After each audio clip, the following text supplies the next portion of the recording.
Welcome again with me to the Unbreakable Woman podcast show, a victory and our journey. And today with me, we have amazing women in the house, powerhouse. And why I call them powerhouse, you would know in a short while. And their names are Mrs. Laide Daramola and Mrs. Abby Daramola. Pardon me, Pastor Habi Daramola, so that I do not get fined today. But I'm going to be reading their profile in a short while, and you will see a reason why I call them the powerhouse. And for me, one of the reasons why we actually have this podcast show is to empower, inspire, and encourage a lot of women via the stories, the struggles other women had faced, via their challenges. So I'm just going to say a little bit about Mrs. Laide Daramola, also known as Laide. So she's a filmmaker and she's the senior project manager, renowned for her multifaceted expertise with an impressive portfolio spanning from NASA, the U.S. Department of State. She also combines a passion for media with asset project management skills, delivering exceptional results on the upfront. Now, one of the things that fascinates me about her is not just because she's a visionary and entrepreneur, but the fact that against all odds in her industry, she just keeps going and she keeps breaking limits. She's actually a graduate from the University of Middlesex University, and she also went further to Harvard University to get a certificate in nonprofit management and leadership. So, welcome with me today, Lady Laide Daramola. And also joining me on this amazing podcast show today is Pastor Abi Daramola, whose full name is Pastor Abimbola Abeni Daramola, also known as Pastor Abi for short. So she is the pastor of Restoration Church in Greybelt and also the provincial pastor in the Redeemed Christian Church of God.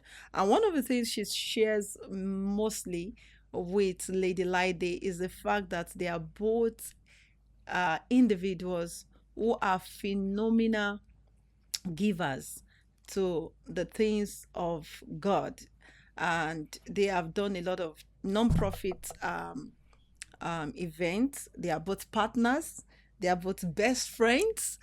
Rarely will you find a mother and a daughter who actually are best friends and they look alike. I even thought they were sisters.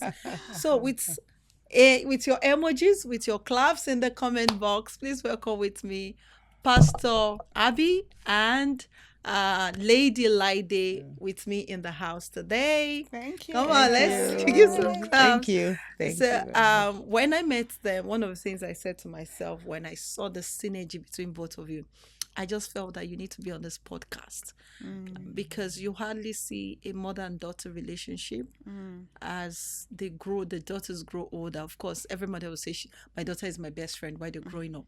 But when the relationship grows to a older level in terms of the daughter now is maybe in her 20s or 30s, she finds somebody else to call her best friend. They don't do so many things together, but you do so many things together. Yes. It's really rare to find that. And I felt that you must be on this podcast show. And I'm excited and I'm happy to have you here on the Unbreakable Woman's podcast show. And Thank you so much for having us. thank We're you quite for coming. excited to be here Thank with you. you today. It's an honor and a privilege to Thank even you. meet you, and we're excited to share. We have lots Yes, of we can't nuggets and wait. experiences We can't that wait. your audience will be able to gain from. Thank you very much. So, Mhm. Thank you, starting Fabi. from Pastor Abby, Okay. let's go into how Pastor Abby came to be Pastor Abby before she became to be your mom. So, looking at the fact that you have an African lineage, how did you actually raise a godly child in the United States? And you grew up also loving each other, becoming each other's best friend. I know the God factor is there, Yeah. but can you just give us a deeper understanding? Well, I believe for someone who's going to be successful, Living intentional is extremely important. I was raised by a mother that was very strict. She was a teacher, and going to the United States at the age of 16, Wow. which was like 49 years ago, I went with a very naive mindset, but a mindset to be intentional because we grew up that way. And basically, to also be yourself. My mother too was my best friend. So every step of my life, I was guided by my mother and then my husband, who was then my boyfriend. Um, my life was built on setting goals, even when we didn't know the Lord, setting goals and accomplishing the goals, whether we like it or not. So that has been my natural nature to pursue something and to make sure once you start, you must finish. And that was how I grew up. And then when I had my children too, I want to play basketball. Are you sure? Yes. You know, when we start this game, you must finish. So half the way, I don't feel like playing basketball. It's no longer accepted. It's not. We don't even talk about it. Even if you don't like it, we've started it. There's something you will learn from it. So basically, to live a life of being intentional in all you do, without even knowing God then well as I do now, was a lifestyle we've always had. So what made it even sweeter was to have a dimension of the fact that God has a purpose for your life, and not just living intentionally, but living intentionally, aligning with God's plan for one's life. You know, we made mistakes in our lives in terms of, for example, I was an IT person, I was an engineer, and I wanted my daughter to be this. Well, because not only do I want her to be, she actually has the gift, which is not just pushing her. They are all analytically driven. So, but she wanted to do media, TV, and then who does that? So and in the American mindset as well, you look at all these superstars and you don't want your daughter to live those type of lives, not knowing that we are quite ignorant then. So just align with them, and they've always been my friend. They've always, I think it also helped that she was quite young when she had me. Yeah. You know, she was 21 or 22. 22. Yeah, so I think her approach to parenting, even though early on we had, when I was a teenager, like 12, 13, 14, we had our issues. My dad at that time was my bestie. And so things kind of shifted as I grew up. But I think the nature of our relationship has evolved, over the years. And, you know, now as much as we're best friends, we are also colleagues. We're also like, we brainstorm together. Business we also, partners. yes, you know, I always say every king has a prophet, and I see her as my prophet. You know, she speaks into my life, you know. Amazing. So like, she helps direct me, and even me, I help direct her. She'll be like, oh, this is what's going on, I don't know how to approach this. And so the communication, I think, being able to be free with someone, and that's what you look for in a best friend, or in a relationship. And it just happens to be that she's also my mother. Amazing. Amazing. That's really applaudable. But how do you actually grew this relationship of mother and daughter relationship, moving from just she's my mom and now she's in the business? Don't you ever think that it gets to a stage whereby she wants to be that mother figure in the business and you feel, mommy, no, we shouldn't go this way? It's the other way around. Don't you have that friction? No, in the business, you know, it's a nature. My nature is I'm very compassionate. Okay. I'm very caring. I bring emotions into the business. Okay. And you know, let me step back a bit. My husband is a businessman. Okay. He's very savvy. He doesn't do emotions. If he borrows you money, it's a borrow. If he gives you, it's a give. For me, if you borrow, you borrow, you give, they are the same. and it doesn't work that way in Mhm, business. absolutely. She's like her dad. So Okay. what happened was that what's happening right now is that that balance Is there is to there. complement You you know, both when I need complement to say, each Mom, other. we can't do this. And And when and she says, you know, you need to calm down, like they're people, you they know, need so help. And she said, we have a business. You Absolutely. understand? So it kinds of balances out yeah. because I know I'm an extreme. We all know, Okay. everybody in my family. And In I terms could of be and extreme in the she's other also way. So an we extreme in the other way because I will let my emotions, my caring, oh, they're crying, they're going to throw them out, Okay. get out of the reality of the fact that you know what they're going to get into that same trouble again and again and again if you don't let them know that what they're doing is wrong. Or she's like, Mom, we can't do that. So it kind of works out because I know I'm extreme, she knows she's extreme, so we kind of say, okay, let's meet this way, this is what we're going yeah, to we do. meet halfway Yeah, a lot exactly. of Beautiful. times. Yeah. And business is not always about emotions. Oh, So if you yes. don't have somebody helping you to create the balance, Yes. then of course it becomes a really big issue. Yes. Yes. And some things might really go really bad before you know Oh, it. yes, I've So gone. which Absolutely. I I've love gone. the fact that you both have different perspective towards the business. She comes with the emotion, you balance it with the logic. So when the emotion is needed, it comes to play because sometimes it's needed as Absolutely. well. It's not all the time that it has to do Yes. with logic as well. I want to say something. There's also something that sometimes when I'm really, really convicted about something, I'll hide it and I'll make that decision. 99% of the time, when I make the decision, I'm always wrong. Wow. She'll Yes. have to backtrack and I have come to back and backtrack. be like, this is what I I said did. I did this. But And, that's like I'm talking about financial and yes, I know business, it's because I'm like, oh my goodness, that is so hard. oh We my need to God. do this. This is not right. And most of the time, She's right. yeah.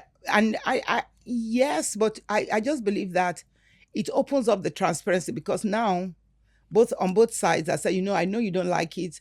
I know you may not agree with me, but this is what I want to do. So there is no hiding anymore. It's happens over time for me to understand that for this to work, both of us we have to be 100% transparent. Yeah. And we're 100% truthful to one another. It's hard. There are certain things you think your daughter would not want to tell the mother. We don't have that kind of information. Wow. There are certain things you think, how would you tell your daughter? She's no longer 5, she's no longer 10, she's no 10, longer 15. she's 40, 43. 43. So there's nothing I've gone through life she hasn't gone through. I've gone through pain, she's gone through her own share of pain. Yes. I've gone through success, she's gone. So it's no longer that age gap anymore. Even though there are some things that wisdom comes in and she respects that. I said, I know you're smart, but I think we need to exercise wisdom in this. I've gone through this in the past and it works out well. Amazing. Yeah, we respect that. That's beautiful to hear. So I want to ask about you now, Lady Lydie. Okay. What made you move from what you studied? You went to Harvard, you even learned about leadership, which of course still is good in what you're doing right now.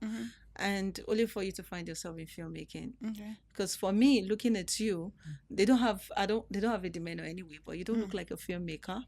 But I don't know if you've heard that before. No, I haven't. But for me, you don't look like someone who's a filmmaker. You look like someone who actually loves to read. You look like someone who actually can either be into tech or an engineer.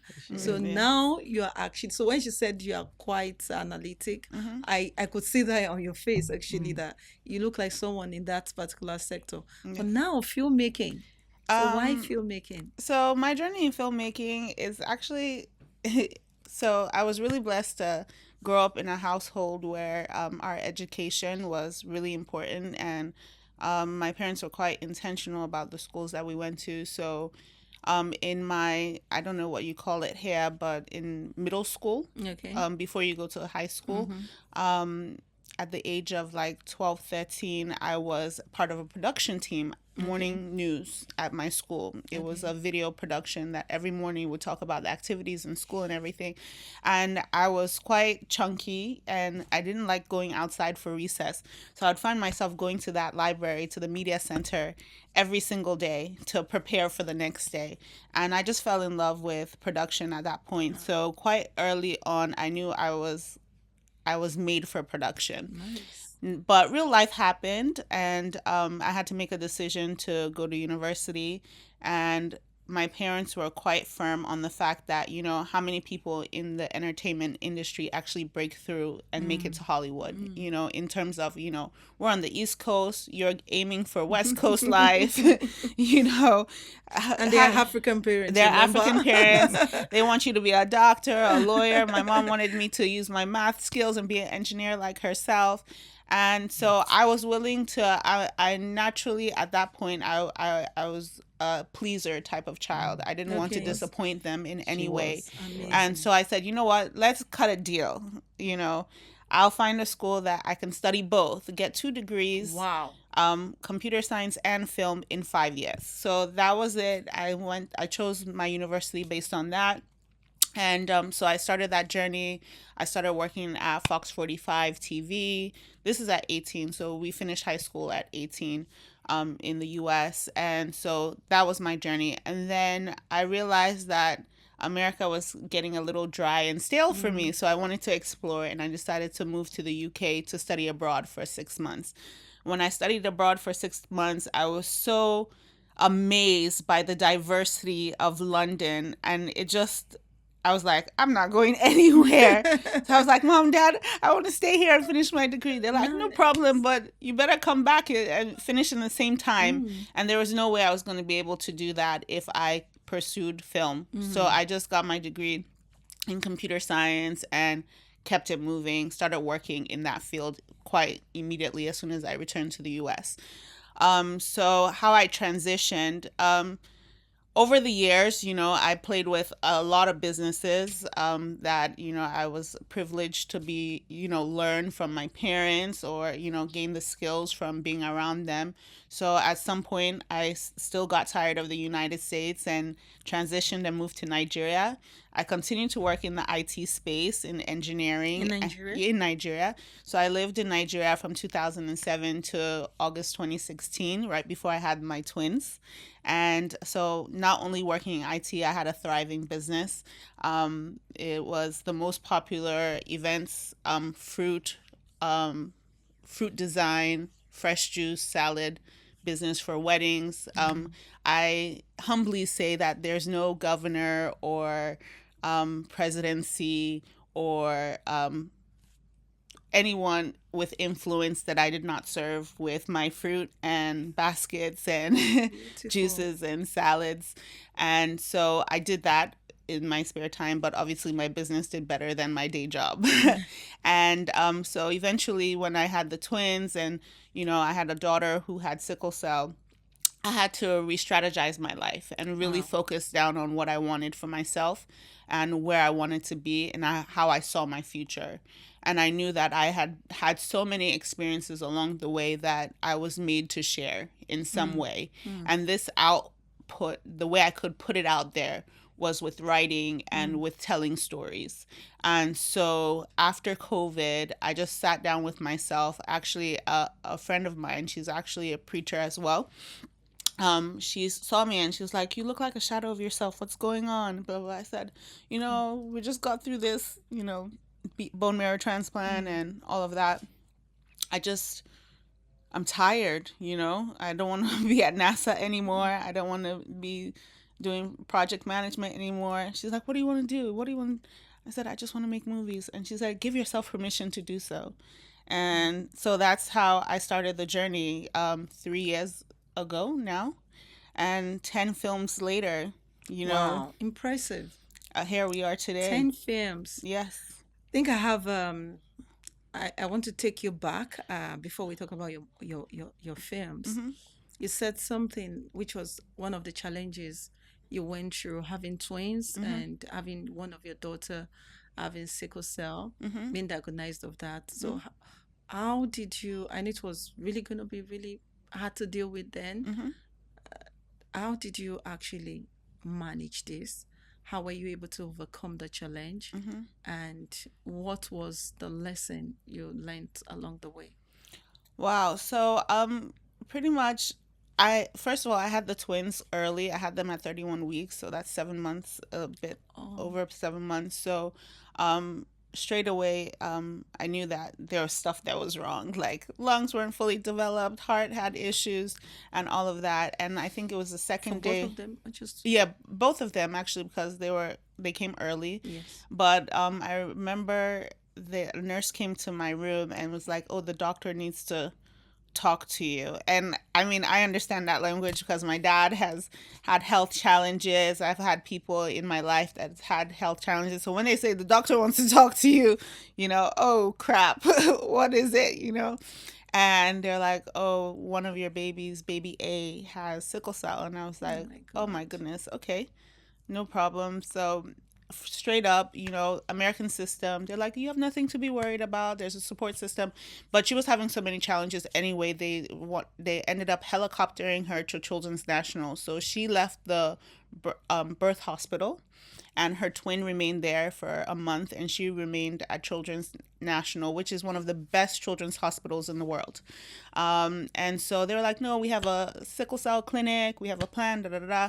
So I think, first of all, we're really blessed to have really good medical health care for her, and always choosing to inform myself of what was happening. So at a certain point in her life, I think she was like 1 or 1.5. One of the doctors recommended she be on a medication, which is a low dose chemotherapy.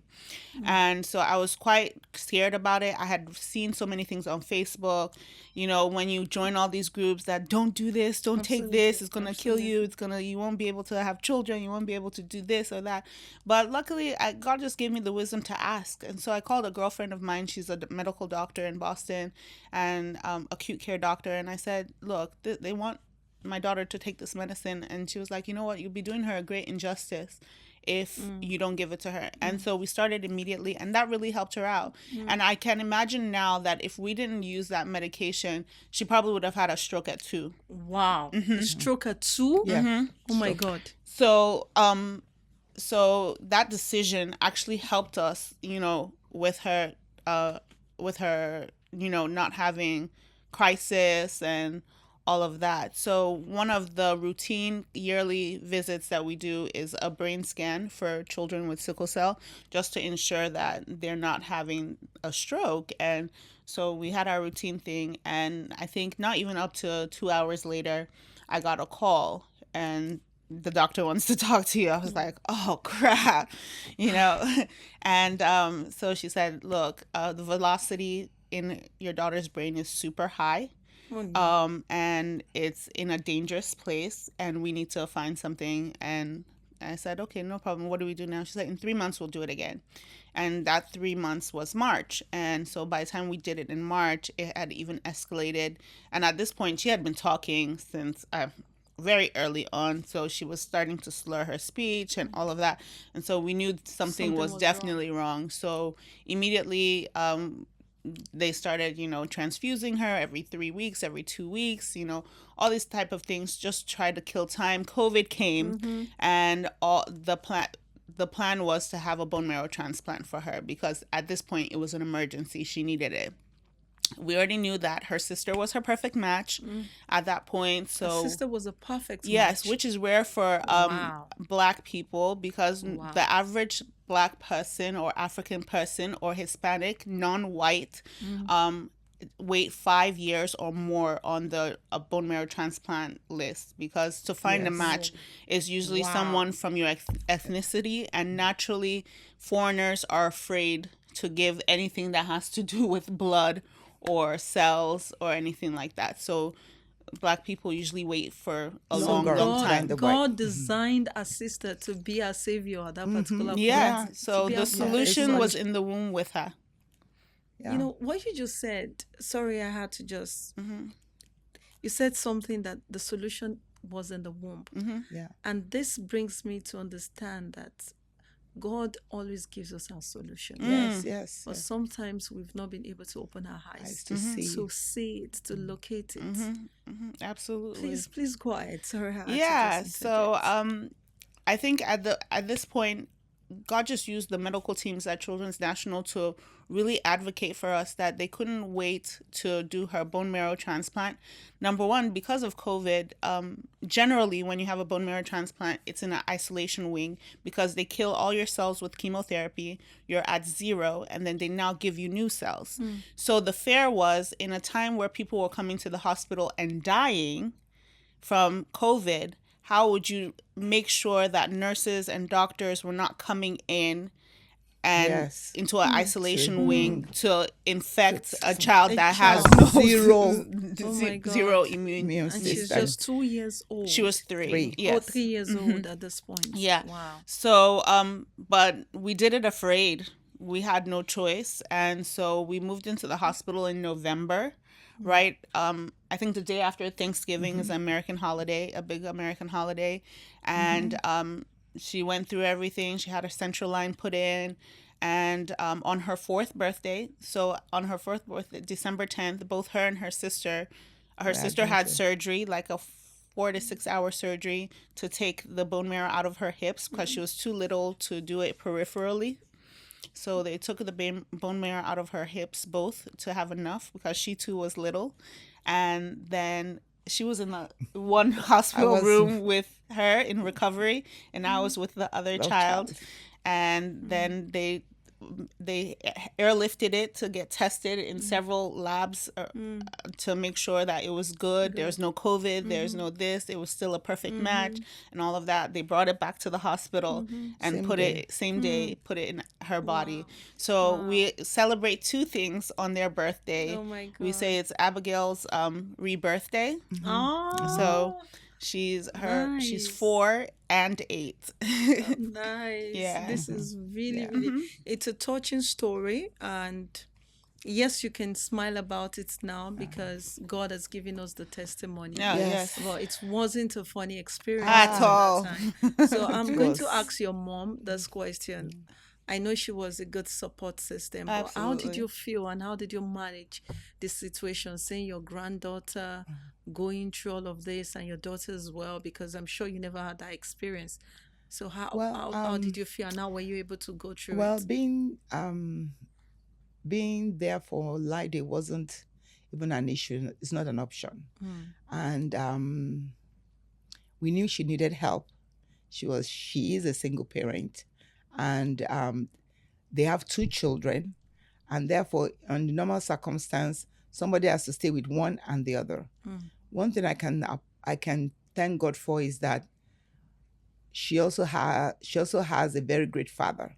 So both of us really were hands-on. Amazing. Yes, both of us. So Amazing. in terms of the journey, we already knew that it was COVID, so we couldn't work, but we all had the plan in place. I have my role, the dad has his role, and she has her role. So basically, we got isolated from the whole world for this to happen. The whole. We can't talk to people. People can't talk to us. We didn't go grocery We didn't shopping. go grocery shopping. We didn't do People anything. drop stuff at the door. Because I No cannot go infection when must- we need to swap in the hospitals. So if for any reason she needs to come home to see the other girl because she cannot come to the hospital at all. The other twin cannot. The only time they saw was on the day they did the surgery. the surgery The when transplant. when Wow. one gave and the other took. Receive. So they allowed them to meet in the room for like 5 minutes to celebrate their birthday. Yeah. And it was the doctors that That advocated advocated. for that. They they haven't advocated. seen each other in a month. Blah blah blah. So they made they a tested case us 3 with times the management of the hospital for both of them to just see each other. So after that, the journey began for months. That when And they she stopped has to seeing go, again. Yeah. no, in terms Well, of her staying in the hospital. Yeah, they in terms stayed of, in the I stayed in the hospital for months because she had complications from the transplant. And then eventually when we came home, we separated again. Again. We stayed in the basement and they stayed upstairs. So Upstairs. they would sit one would sit at the top of the steps and the other would sit at the bottom of the steps and be on their like iPads playing something, or they'd be Oh my talking. God. Yeah. Because Oh my God. because she has no immune system. It was just developing. So we have to. It's a plan that everybody Has to had work to work, together. and thank God it was just. Wow, that Yeah. is Yeah. that I don't even know what to say right now. Like having a 4-year-old both in the house and they can see each other and they have to just like communicate via an iPad. It's really something that I'm still finding it quite uneasy to understand how you were able to manage that situation. But I must give kudos to your mom as well, because going through challenging times when you don't have the support of family, you don't have the support of your loved ones who would help you through it, it might be more difficult, it might be more challenging, it might even break some people actually, and a lot of people do not recover quickly.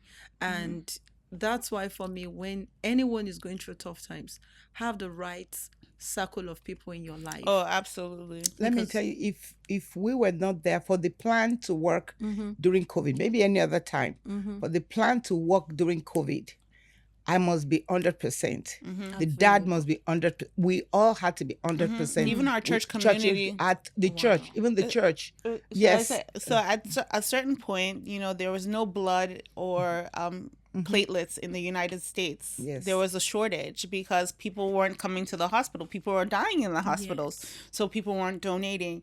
And so one of the things that happens when you have a bone marrow transplant is as your cells are trying to rebuild, you need blood. Yes. You need platelets to help it keep like boosting until it can generate for itself. And so there was none.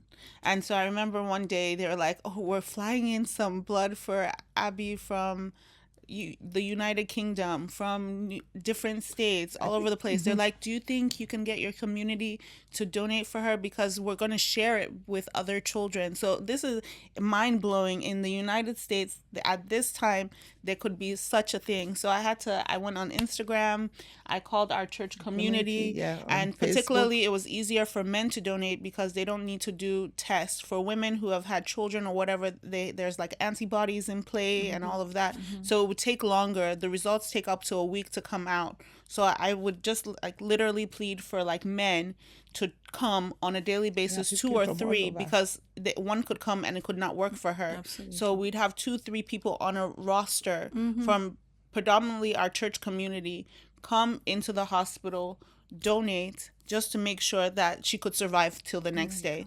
Actually, I think someone also came from North Carolina because from the Facebook. From People came Facebook. from Someone everywhere. from North Carolina. Someone came from Atlanta Atlanta. flew in just to give to her. They saw it on Facebook. They came. God. It was really, really, it was mind-blowing for us as well. Yeah, just the support And of the people. kindness. People are kind. Absolutely, I Very agree. compassionate people. I think that's one of the things Yeah. for me I love about the US as Yes, well. they came. Because you get sometimes the support when you just raise it online, and some people just go to GoFundMe and you just see people just support you unknowingly and makes it really interesting, and what's living in such a community sometimes. Yeah, absolutely. So let's go to mommy as well now and talk about raising children. I know I spoke a little about that, but you had your career as well.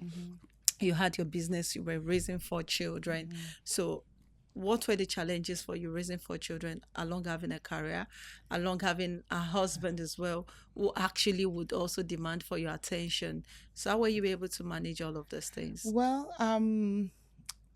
raising my children was not difficult because I think I was blessed to have children that are not difficult to raise. There are some. Nice. Yes, that's one. I thought you were going to say like you had people around to help. Yeah, well, we didn't have people around. We paid for people to come around because of my career, and my husband was also a businessman. Okay. So from little, they've always had a nanny. Nice. So in the United It's States, good to have money when you're in the United States. Yes, it is. they've always had a living nanny. So again, as Mrs. said yesterday, let your money work for you. Yes. Yeah. Send your So money on errand. exactly. So our money worked for us. Beautiful. So it didn't take away from the fact that we need family. So my mother was in the United States as well, but she has 6 children. And so she had to rotate into 6 families. So I'm always the one that had the least help then, because everybody else were younger. Okay. So number one, we had the living that comes to help. Okay. But also, we also live in a community where so many things are structured. Okay. Yes, and we just play into the system that was put in place. Nice. And we just follow through.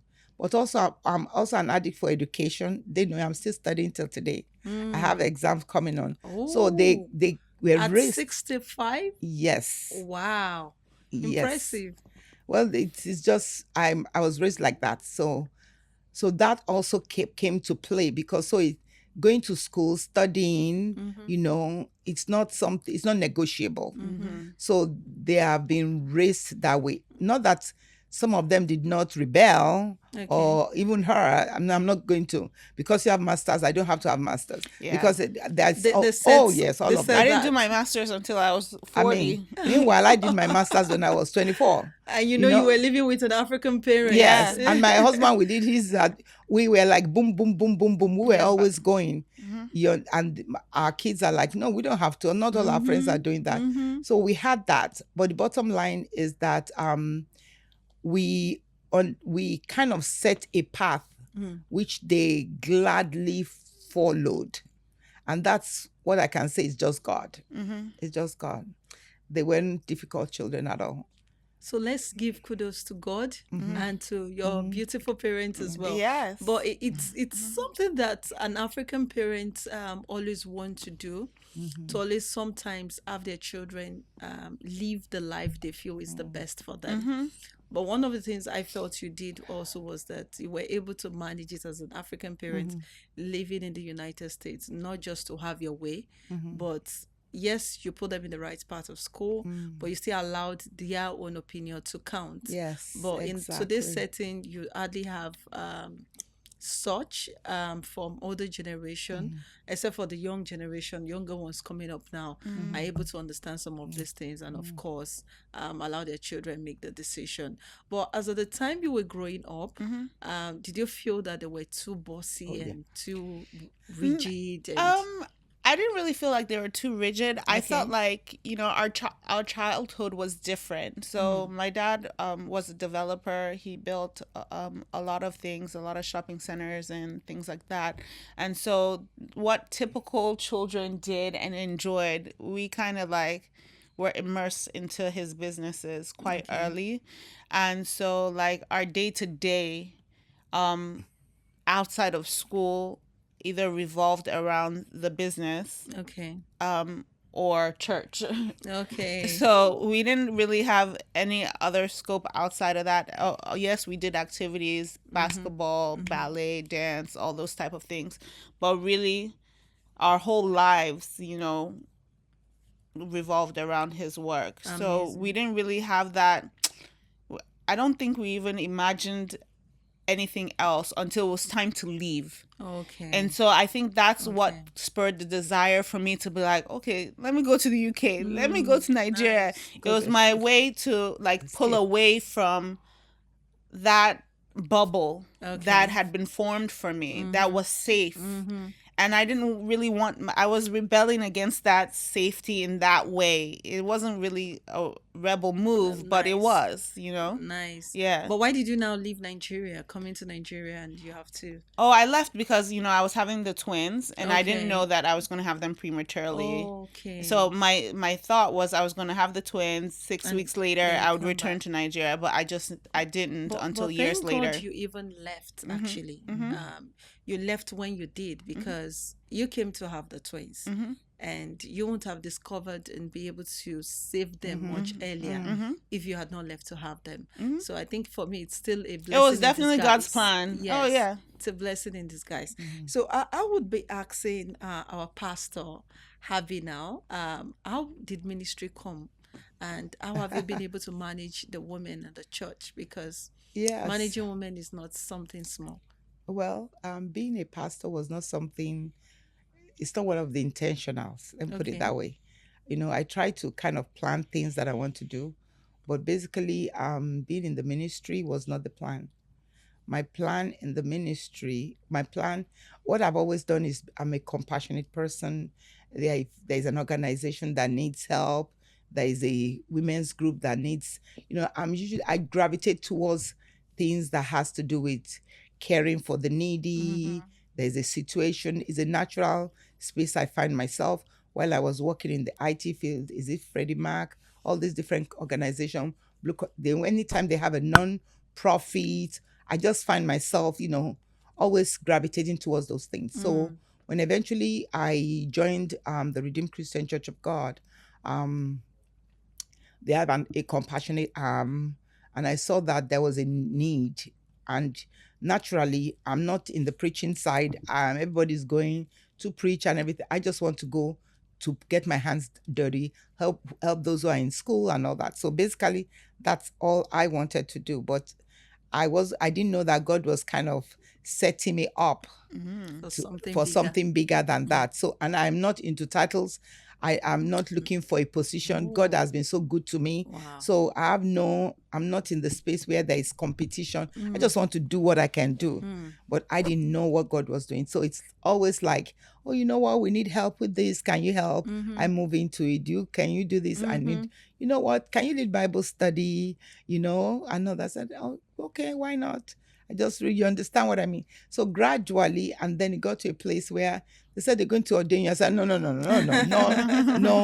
want to be a pastor. No, that's not the plan. I said, no, it has nothing to do. Just keep doing what you're doing. Keep doing your compassionate work. Because then I started working with the missions arm of Redeem, called the African Missions. Okay. And I was tasked to be in charge of Southern Africa. So that was South Africa, Eswatini, Lesotho, Mozambique, all those countries there to do compassion work. And then some of Central Africa. So which I started doing, which is nothing. He said, well, just being a pastor does not mean you really have to go on the pulpit. You can still do that. And then I said, okay, fine. So I got the title pastor and I kept doing what I'm doing. It was fine and everything until the general overseer came one day. I guess what they spoke and said, you know what, she's a good leader. She can be great in this, blah, blah, blah. She needs to start a church. And I said, Wow. oh no. Actually, that has been offered so many times. I said, no, Wow. nope. So this last time they said, this is like almost like an order. You are going to start a church. And that was how, and I said, okay, let me talk to my husband. I'm going to talk to my children. I know for sure my children are going to say, no. Mom, just keep doing what you are doing because I still work. And I told my children, they said, okay, fine, that's what you want to do. They're grown then. They're like teenagers and like they couldn't care what I do anyway. So they just said, okay, that's fine. My husband said, as long as you can still do what you like to do, that's fine. So everybody just said, hey. Do you? No, do you, kind of, sort of. Do horse. Yes, exactly. There was no one who was really serious about telling me that don't do it or just do whatever you want to do. But really, then at that point, I really heard from God. Because I just said, you know what, Lord, I just don't want to do anything. Because again, I'm very intentional. I spoke to God. And He told me, go after those nobody wants. Wow. And I'll bring to you everyone that everybody's looking for. Wow. And I said, that's what you do now anyway. Go after those people nobody Nobody wants. And I will bring in the people everybody wants. And I said, okay. And that's how we had Restoration Church. And that's how that name came. And we've been doing well. That's 15 years powerful. today. 15 years. Yeah. Having hundreds of women. Yes. Who you're leading. Men and women. Men families, and women. really. Wow. That's Yeah. really impressive. Yeah. Kudos to you, Pastor Harvey. Yeah, So thank I'll you. come over to you, Lady Lydie, now. Yes. And I remember in your profile, you gave out 10,000 blankets. Yes. 10,000 blankets. What came about that initiative? Oh, yeah, the blankets, Give a Blankets was because of my daughter Abigail, Oh, doing her journey of her bone marrow transplant. She okay. got she had an emotional attachment to her blanket. Okay. And we call it her international blanket because Ah. literally it's been to more countries than some people. And so, yeah, her blanket is always with her in her hand luggage, even to Puffy. sleep. Yeah, she calls it Puffy. To go to the couch, to Wow. relax. She needs it to like, Everywhere yeah, she everywhere goes she to. goes, she carries it up and down, up and down. And like, so when we wanted to do something just to, thank God and, help other families, you realize that, some of the hospitals I had visited in the past, some of them didn't have bed sheets on the bed. Some mothers were using Ankara to Yes, they're cover rappers. Yeah, wrappers, air ties, some of yeah, them. to cover their So true. children. And so it was quite important to us that we have a blanket. Obviously, I have an awesome mentor in my mother in her compassion work, and she always says compassion is taught, and so this compassion has been taught to us and the generations after me. So my children are learning this same Beautiful. thing, to be compassionate to other people. So we told them we want to go to Nigeria and give children blankets, and the girls were up for it. So all of us went, our church Oh, community. the girls Yes. joined Yeah, you. Oh yes, everybody, the yes, Wow. children, everybody. So they church went to people. Church also joined. yes. So they went to. It was over Amazing. 100 people. Came to Nigeria. Yes. No, No, no. no, I mean, not in Nigeria. I mean, Okay. some people traveled from America, America to but Nigeria. over Okay. 100 of us distributed Okay. in Nigeria. Okay. Okay. So we had like 4 teams, like different buses going. To different places. Yeah, over a few days. So it took a few days to get it done. And the girls particularly went to strategic orphanages only, not hospitals, just to, keep them safe. But yeah, so it was quite intentional that we wanted to give these blankets out to give children comfort, to make them know they're loved, to know that they're remembered, to know that Absolutely. someone cares. And so we went beyond the blankets as well. Thank God, like Pastor Abby said, she's president of African Missions North America. We were able to get organizations to give us diapers, bottles, Nice. clothing, So it wasn't just about the Indomie. blankets Yeah, alone. yeah, it wasn't Oh, yeah. So we okay. gave food. We got to hospitals, and some people said, "We've been here, we can't come out." So we paid hospital bills. Amazing. Yes. So I mean, it wasn't our intention to do so for the hospital bills part, but I mean, if you're there And and, you're you want listening to to help such and you and want to We did help, those too. and it was even the nurses telling us that these ones, they've been here, they can't go home because they haven't paid. they haven't paid. So how can you look away to, if you truly have the heart of compassion Absolutely. and God's love, that's how you share God's love. And some people say, can you just pray for me? Can you just, we want to leave. So we did that, and it was very fulfilling, and we do plan Very. on doing it again. So we Yeah. still have plenty of blankets to Blankets. give away. Amazing. Um, Please so let me this know. year. Yes. Let me know when you're in Nigeria. Yes. Maybe we could So just. they're already in Nigeria, actually. We have so. a food bank. We're working with on the food bank rather, whereby people can just come in and pick in foods in Nigeria. We're doing replicating that also in Texas. Okay. But we have this foundation whereby we give to widows. We've reached out to over 10,000 widows Oh, wow. in Lagos in different communities. Children, we Yeah, send I them to think we school. can So collaborate. yes, Yeah. whenever Absolutely. you're in town, please Yes. let us know. Actually, the blankets are already in Nigeria. Amazing. Yeah, Just yeah. let me know We're when you're ready. coming. I would love to Yeah. to welcome you home Yes, once yes. again and be a part of that. Yes. So going back to the business approach now, you and your mom have been into business for how long? Have you been in business?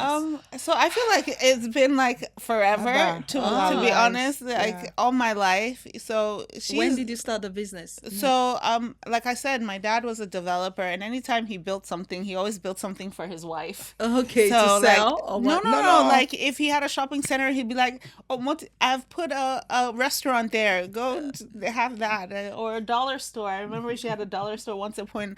We had the biggest hall in Baltimore where everybody had their parties for like 10 or 15 years. Like there's no African artist that came to the Baltimore area that didn't come and perform at our Nice. place. So like we've transitioned through so many like things. So I just don't remember a time where we were just doing strictly This IT or strictly, different thing. yeah, it was always So different things. that also brings me to the mentorship Mm-hmm. you have with your mom. Mm-hmm. And we've not really had a lot of young people looking up to older generation for mentorship. I always believe that for you to thrive, you need to find somebody who is older and has more results in whatever they're doing. It doesn't have to be in your same field to mentor you, to guide you. And I can see that between you and your mom. You share this mentee and mentorship. So how were you able to move not into just being parent? I know I've asked something similar. And how can you also encourage those who are out there? This first question will be to mommy and to you, because you are the mentee now, she's the Yes. mentor. So how can you encourage people out there to try and seek for mentorship in older women? Because the younger generation, for me, I feel of your same age range might not give you the real advice you need to get you out of whatever challenges you're going through. So, Ma, for you, Well, how can you First of advise all, people on that? I would start from, you start from your home. Okay. And this first advice would be for parents. Okay. One thing that I learned, even from my husband, then I thought was weird, because we came from very different backgrounds in Nigeria. So he came from a background where they are very street smart. Okay. And Street smart. Smart. Okay. And I came from a background that we are very book Book smart. smart. Nice. So that's number one. So when we were raising the kids, most parents do not do this. He involved his children in the business. For example, in the morning, Saturday morning, most kids sleep in. My husband said, no, not that. He said, come on with me. We'll go around the business just to talking to them. They're kids, showing them his business, what he does and everything. And I was like, no, don't do this. They are just kids. He said, no, I want them to. So from little, I don't know any of my children who do not have that brain business sense. Because it just keeps taking them when he's doing things. Why are you doing this? They know what Signing it is. contracts. We would just be take them, just show them everything. Signing deals. And we to were me, there. it doesn't make sense. For what will a 5-year-old? What will a 10-year-old? But in the long run, I realized that he's been actually coaching them on how. So now, for her, for my son and the others, I see it in them, and it's like comes naturally. And keep asking them, how do you do this? And they say, oh, it's no brainer, my dad. So I'll give that to him. And I learned also from him, because he's taking my children, I'm forced to go with him. Okay. So for that, I would just recommend that regardless of what you do, let your children learn from you. You are the best mentor. You are the best coach. They see where you fail, and they see where you've gained, so they learn from those things. So it's very, very important. I didn't know that, so I just happened to marry someone who I thought was very strange. And just to take off from where she is, and I see myself duplicating that. So like one of my children, she's very analytical and math inclined. Abigail, she's like engineer path, like medical field, something, but her sister is more creative. And so literally she sits down and says, oh, Mom, are you having session? We need to set up backdrop. What colors are we doing? God. She would have set up my studio. She's ready for the next client. She's very inclined. She's like, do we need to write? I let her do it. Beautiful. She's like, I've charged all your batteries. This is an 8-year-old I'm talking about. She is taking charge because she sees that, I don't push them away from when I'm doing this. And also they see me sit down and say, you know what? I need a few hours. I need to write. They're like, what are you writing? I'm like, do you have any thoughts? Why don't you sit down and come up with something? So they've written their first series. Yeah, at 8 years old. They have so their animation series is ready. They're just looking for the funding to make it happen, and it will happen. So they know that these things is a process. It's not magic that you see. Success is not always overnight for everybody. Some people walk the journey. And so in their story, maybe at 8 years old we wrote our first script, but by the time we were 10 we were able to produce it. Who knows, and so going back to what Pastor Abby was saying, she made mention of something about the book smart and street smart, Mm-hmm. and it occurred to me that it's exactly the same way with my husband Mm-hmm. and I'm the book smart, raised from the book smart home. Uh-huh. You have to be the best in Yeah, school, exactly. and my husband was the street smart. Uh-huh. And when you were talking about bringing the children into the business early enough, we've had this conversation, and I said, let them go grow a bit older. I just feel that based on what we do, I don't just always want to involve the business, the children in the business. So recently we had an event in the company, and I wanted them to go and see, and I was not down with it. I felt no, big they shouldn't mistake. go yet, maybe much later, when maybe when they are 15. I feel that would be okay. They can check what we do in the office, but not the field work. But hearing from you now, and having to go back to what my husband said about integrating them into the business early enough, not just the office work, let them see the field work. I'm okay with the office work. I don't just want the field work yet. Oh my But I said, goodness. no, they have to see the field work. Yes, Because now the the field field work work is is what what makes makes the the office The work office work, Yes. absolutely. Let me tell you something. Sorry for interrupting you. I'm telling you how I would say bad these kids are. They can't even see up to the cashier like this, and he would tell them how to press the Operate button. it and Operate. everything. They know how Amazing. to move we- things, yeah. and then the so-called employees will be saying, "Lady, please, How do I fix press this?" enter? Show me." And I was like, if that little. Yeah. That little. And I'm Absolutely. like, this is not right. He said, what is And not that is right? education, I actually. said, what is not right? When I was young, at 7, I was selling banana. At 8, Yes, I was it's even better than yours. He said, I was selling banana to my mother. I And mean, okay, you mean your him. dad? Yeah. Oh, Yes. okay. I thought it was yours. No, Okay. no, me. Is he the street No. smart? She's a Okay, the posh book. kid. I'm like, we call them the Ajabota children. Yes, and it's like, no. He said they Okay. can learn something. Yeah, He said it's not all absolutely. about books. And Absolutely. sometimes I'm even embarrassed because when all the other kids, I say, where are your kids there? They've Yeah, gone they- to They're we've at gone to the work. gas station again. Yeah, but see, you know what? mean, Those that's what lessons, But I did those, not know. those lessons made it. People always ask me, "Oh my gosh, you never lived in Nigeria before. How did you survive?" But I think the fighter spirit that my Your dad dad had imputed put in you. in us, that you know what, grit. Like, I mean, I did a very dirty business. I mean, who goes to mile 12? I had never been to any market in my life, but I knew that okay, In if America, I'm gonna, yeah. why? I grew up in America. I was born there. What do I be that's good for your business. for my That's business? true. So people would ask me like, "What is a girl like you?" I said, "Look, I have to go to where my product is being sold. I'm not gonna just send people and not be able to touch and feel and smell and making sure I'm giving my clients the best." Yes, I imported a large amount of my fruit and vegetables and things like that, but some of them were locally grown, and I had to go where. And you know what? It put me in front of kings.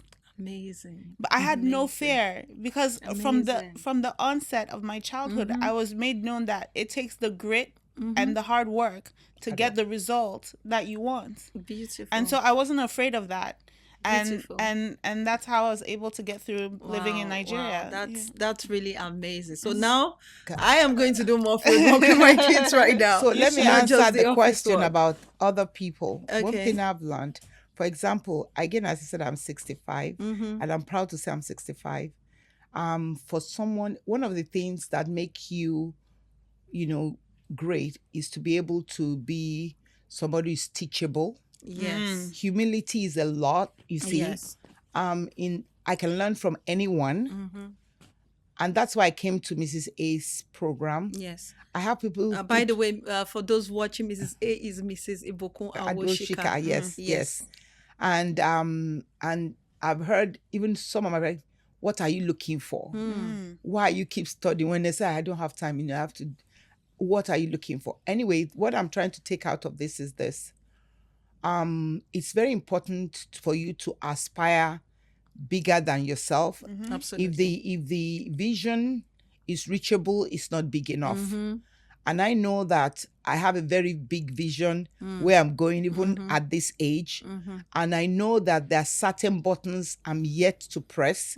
So what I do is that, and also I read, I watch all those things that most women my age will not look. I go into Instagram, I go into Facebook, I go into TikTok. And when I go, I'm not looking for those junky stuff. The algorithm will take you to what your interest is. Absolutely. So when I identify people that I can learn from, the first with. thing and align with, the first thing I do is to look for them and find how I'm going to get them. Good. I knew I must meet Mrs. Ibukun Awoshika.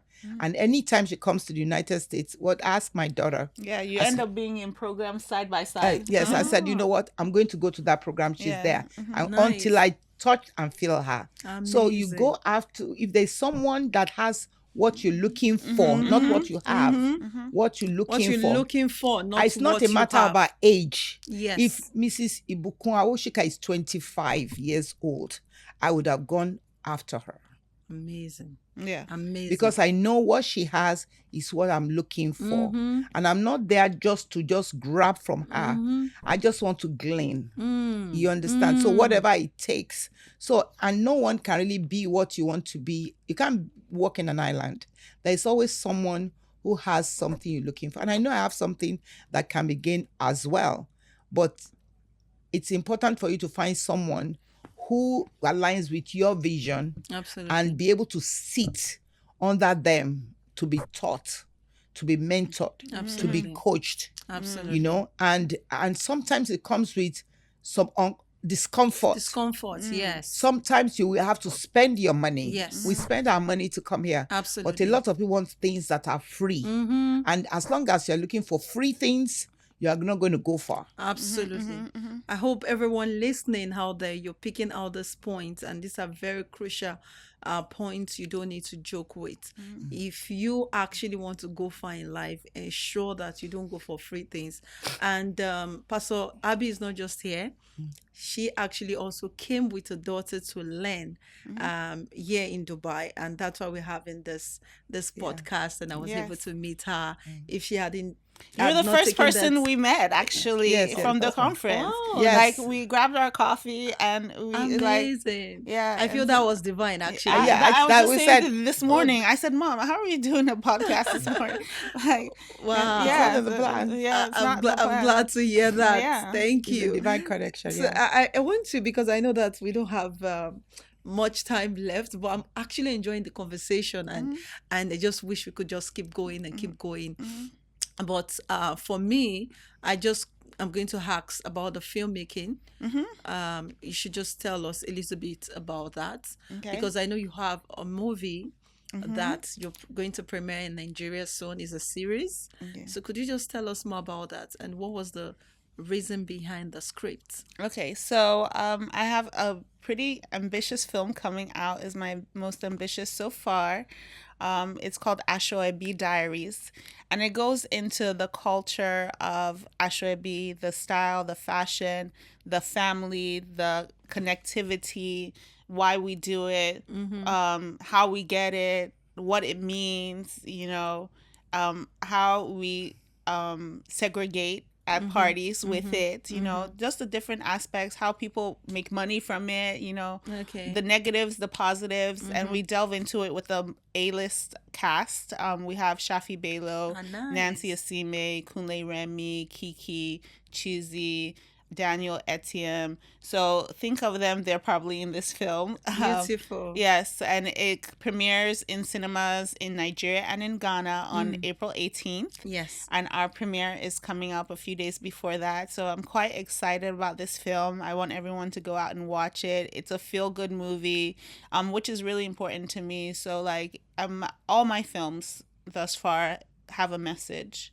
And so this message is about love, culture, community. It's very fun. You'll have a good time when you watch it. You'll laugh, you'll giggle, you'll see yourself in it, you'll see your friends, And for me, being born and raised in the US, a lot of times we do things that we really don't understand. I have friends that, are getting married and say, Lide, because you guys spray money at weddings, I want to spray money too. I'm like, you don't even know what it means. My friend that I told you said, that she was my friend that told me, asked me, what do you want to do? That same friend, when she was getting married, she wanted Ashwebi. She wanted to be sprayed. She wanted to be sprayed. She wanted Ashwebi. She wanted it She's all. American. And she's She's American. American. She's very They American. just love it. And so I think the great thing about this film is that whether you're American, whether Okay. you're Nigerian, Caribbean, some of these things that you love about, West Africa, you get a glimpse of why. Beautiful. And I know everyone's gonna thoroughly enjoy this film. Yeah. Amazing. I'm so glad to hear about this. I can't wait to see the premiere. And knowing that now the Americans, some of them are trying to emulate our culture. Oh, yeah, a lot of all, them. all the Oh, time. yes, It's all the really time. impressive to know that at least something worth emulating, Positive, yeah. positive Yes. is coming out. But that's beautiful. But And I if- look forward to watching. And if you're in Nigeria, you're more than Yes, I invited. believe I'll be in Nigeria by then. Yes. So I would, of course, that's automatic. We'll send you the Ashwebi. Yes, there's an Ashwebi. Of Yes, that's the whole idea. That makes it more interesting. Yes, Hello. you're coming with Pastor everybody. Abby, will you be around as well? We're all of my, we're all Beautiful. The coming. whole My fine. kids family. are The flying. twins. Yes, Everybody. you have to fly and Nice. So support meaning her. my kids also have to be there as well. Yes, So yes. This is a family movie. Yeah, so yes, I'm yes. sure. Everybody's Beautiful. coming. We're all That's flying really back to the impressive US. to know. Yeah. I know we should. We're opening an office in Doha, but I know it's not. It should be before 18. Okay. So I would walk towards that time Yeah. so that I don't miss the premiere. And because my husband is also a lover of good movies. Okay. So Oh, if he's now we around, invite him. if he's around, I'll We'll find a send way him to his filler. He's always having a tight schedule. I'll find a way to pull Pull him him, in. yes, Okay, yes. so DSA, if you're listening, I'll put you in the Guest tight list. corner right now. Yeah. So I'm really, really excited to hear that someone was raised, born, given birth to in the US, is coming back home to do something really for our community. But one of the things I know that there must have been, as we wrap up now, I just want you to share what were the early stage of challenges you had in terms of having to do your own movies, I think the greatest challenge produce your movies. yes, the greatest challenge would be having my own crew and Okay. my own team. Okay. As you know, you're only as strong as the people That works that with you. work with you. And so from the beginning, I think it was initially challenging. So one thing that I did was I looked at people that I saw what they were doing, and I decided to collaborate with them. So Nice. my first film I made with a great director. Her name is Biodun Stevens. Okay. And so she's well respected in the industry. And so I came in on top. I came into the field on top. I didn't, gradually Grow Yeah, from people the were like, "Oh ground. no, start small." I don't know how to do anything small. I didn't grow up like that. The way you've been raised as well. So I collaborated with her with my first film. It was a co-production for. Okay. It's called Hotel La Bamba. It's on Prime Video, and so we were blessed. My first film. I saw that movie. I never knew you were the producer. Yes, I I saw am. it on Prime. Yes. Oh, So that nice. was my first film, and even while we're shooting, Prime showed interest. Netflix also showed interest, but we went with the better deal for us, and so that one is out there. And then I have a massive YouTube channel. It's called Lady Lide Studios on YouTube. Please subscribe. Please, everyone, Yes, go subscribe. Yes, we have great films and series. I have a fashion series called Shopaholic with Kiki. Okay. It's a 12-part series where she. Shopaholic with Kiki, are you the one Yes. producing? Yes. Oh, I watch it. I never knew that I was sitting with the brain behind it Yes. as well. Nice. So I came up with that because that was a need I had when I lived in Okay. Nigeria. I didn't know where anywhere was. So I would constantly ask people like, where do I get shoes? Where do I go for makeup? Where do I go for this? this. And so I thought that it could meet a need. And so Yes. that's how that show came up. And I Amazing. asked Kiki to come on board, and she was so Amazing. gracious to do Do you so. know, I thought it was all Kiki concept until you No, you're it was talking now, mine. but that was Yes. and she's doing amazingly well with it. Yes, so we have a 12-part series on that, and then we have films. One of my most talked about films right now is called Mofewere, which means I married a crazy person. Oh my God. Yes, it's a 4-part series on YouTube. Wait, why do you use Yoruba names? I know you're a Because Yoruba lady. Because Is I it wanted the it deep to meanings? hit hard. Okay. I wanted it to hit Because hard. I married a a crazy person. Yes, crazy man. But like, Okay. I really wanted it to hit hard, so I couldn't put it in English. Okay. So it's a 4-part series. If you go into the comments section, you can spend days just reading, you know, comments It's of what amazing. men, is not only women going through verbal abuse, physical abuse, Men are going through a lot. domestic Yes, violence. you need to see know, them. It's so amazing. I need to watch that. yeah, it's, you can sit down and binge watch it. Good 2 hours of your life. It's not wasted. And number two, I think the quality of my productions is quite important Okay. to me, that I just don't put anything on my channel. So Okay. all our productions on YouTube are 4K. Nice. And so you can see the quality. Just set your settings. I always tell people, did you change your settings? Yeah. Because it naturally goes to whatever is comfortable on the internet for Okay. your TV or Okay. your device. Yes. But if you don't strategically go to your settings and change it to 4K or whatever your device will allow, Absolutely. you know, so yeah, it's giving everyone the best stories, the best quality. And so we've developed our own writers, so I invest in my people as well. So I have makeup artists that I send to additional training. I said, you need continuing education. That's what I mean. If I'm in a career path in the United States as a project manager, I continually on a yearly basis have to learn. Amazing. So even you as a makeup artist You or have as to a prop master or a script writer, you need to continue to grow in that Absolutely. field. I'm not saying that I'm training you to sit with me forever. At some point, if you decide to go, you know that I've made some kind of impact in your life. Absolutely. And so it's beyond filmmaking for me. We're building the next generation. Amazing. Yes. I believe one of the things, I know you might have that cooking up somewhere, is have a film school. Oh, there's Oh, nothing. wow. I mean, Yes. I've not sat down to think, oh, it's part For of you my to- plan, but you know what? Why I thought of it is, if you would invest on your crew, then you can bring those things in. Becomes an institution absolutely. where people come to learn, and you're training them as well. You're training other people. You're also getting the best of hands, the young people working for you doing their internship at the end of the day. Yeah. I feel it's going to be really a cool one if you look That's into it. definitely That's Yeah, interesting. excellent Never thought about idea, that. yeah. That's a good idea. Thank you. So we're going to wrap it up here, Thank you. but we're going to start with Pastor Abby. We're going to give honor to our elders. So Pastor Abby, what are your words to women? You have raised amazing children. You've been a supportive parent. You've been a wonderful pastor, a mentor, a mother, a wife. And there's somebody out there who's saying, you know, this is the kind of life I wish I could live. But there are a lot of challenges, or some maybe they're just procrastinating, or they just feel that they have kind of the imposter syndrome, and they feel that they cannot just do it, or there are a lot of limitations around them. So what do you have to say to women? Well, just as the seminar or training we went for yesterday, one thing that stood out for me from Mrs. Ibukwa Wichika was that you need to ask yourself, who are you? And to thyself be true. My advice to any woman today is to step back and actually take the mask off and give yourself the permission, just as she said, to say, who am I? And when you have that understanding, of course, if you're a Christian or you align with God, who am I should be a question asking God, who am I? And show me me. In looking for yourself, you will discover certain things must shed away and certain things must be embraced. It's a very hard place to be, and it's a humbling place to be. There are certain things that cannot be changed.